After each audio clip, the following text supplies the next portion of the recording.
Kim from Kapolei Banker Pacific Properties here to get us in the real estate of mind. And you know, real estate's so expensive.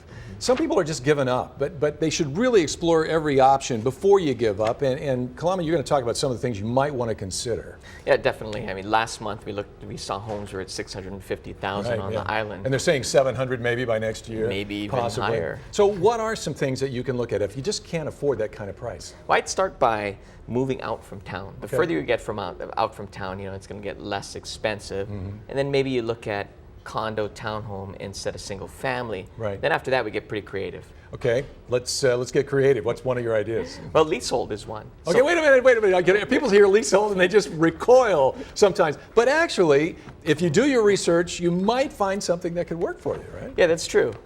With leasehold, you're like prepaying rent for a long period of time, 30 to 50 years, and maybe during that time you can save up the money to buy the fee. Then you own something fee simple, as long as the fee becomes available for sale. Of course. Yeah, that's something you want to research to see if it might even actually be available at the moment that you're shopping. But if you can't afford it, then maybe later on you could buy. Yeah, certainly, and the price difference is significant. Right. Some people say, well, I'll just get a fixer-upper and I'll live in it and then we'll fix it up as we go along. What would be your comments about that?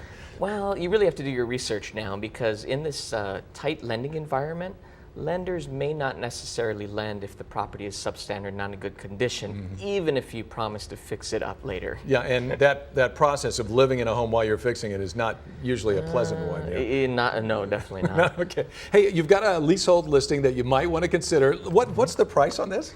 $138,000. That's what, it's amazing the price. But this one is where? This is located on It's in Mamawali'i Place? That's correct. It's in Miley. Okay. You can see that it shows great. Our agent, Carolyn Shigemura, did a great job It looks presenting beautiful. it. The photos are great. $138,000? Yeah, it is a duplex and it is leasehold. There's a 35 years left on the lease. Okay, so these are the kind of things that you need to ask, you need to know. And if you're new at this, a realtor, like Kalama Kim, Kapolei Banker is where you need to go, the source to find those answers and make sure you're making a good decision. Great ideas, Kalama. Thank you very much. Thank you. Appreciate it. Thanks for helping us get in the real estate of mind.